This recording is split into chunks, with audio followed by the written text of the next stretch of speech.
कल फुलेरा दूजे भारत की भूमि पर आप जहां जहां बैठकर शिव महापुराण की कथा सुन रहे हो,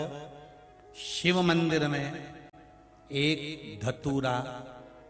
हल्दी में भिगोकर शिव जी को चढ़ाकर उसको वापिस चाहो तो आप दुकान व्यापार के लिए लेकर जाओ, मना नहीं है, पर प्रयास करना। पहली बार धतूरा माता पार्वती जी जब अखंड तप करने शंकर भगवान का बैठी थी और देव अधिदेव महादेव जब पहली बार प्रकट हुए थे माता पार्वती के सामने और पार्वती को समझाने के लिए आए थे कि तुम मुझसे विवाह मत करो, तब पार्वती जी ने विनय करी थी कि मैं आपसे विवाह करना चाहती हूँ। तब पार्वती जी से शिव जी ने कहा था मुझसे विवाह करना कांटों की सेज पर सोने के बराबर है, कांटों पर चलने के बराबर है।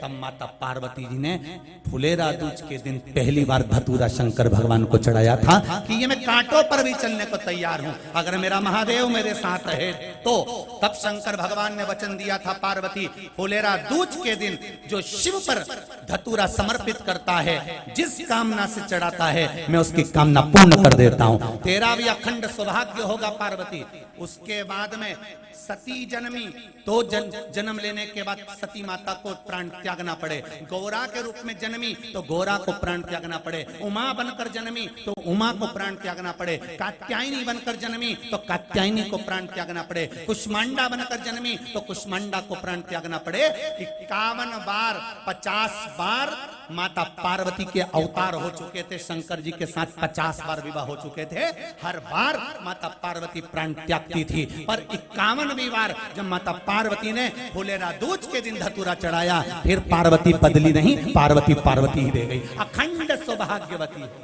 साधारण है फुलेरा दूज, जिसको कोई मुहूर्त नहीं मिलता दुकान व्यापार व्यवसाय चलाने के लिए, जो कोई नया काम करने के लिए जिसको कोई मुहूर्त ना मिले, वो इसी मुहूर्त को अपना ले, फुलेरा दूज का। त्रेता आया, मेरे राम जी ने स्वयं भगवान शंकर की आराधना कर कर धतूरे का स्मरण करा। कृष्ण अवतार भगवान का द्वापर में हुआ, तब माता राधा रानी जो बैकुंठ से आई थी, गौलोक धाम से आई थी, वो राधा रानी ने भगवान कृष्ण से कहा, कान्हा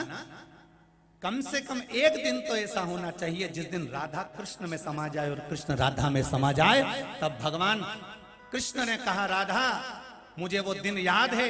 जिस दिन शंकर पार्वती के हुए थे और पार्वती शिव की हुई थी, वो फुलेरा दूज का दिन हम दोनों एक दूसरे के हो जाएंगे, कोई दूसरा नहीं रहे, वो फुलेरा दूज का दिन।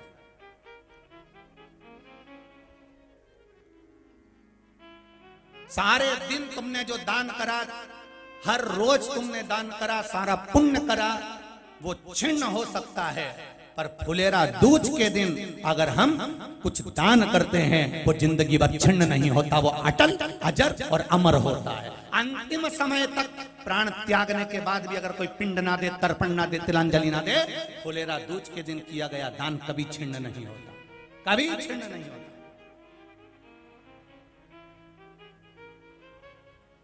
कोई साधन है फुलेरा दूज?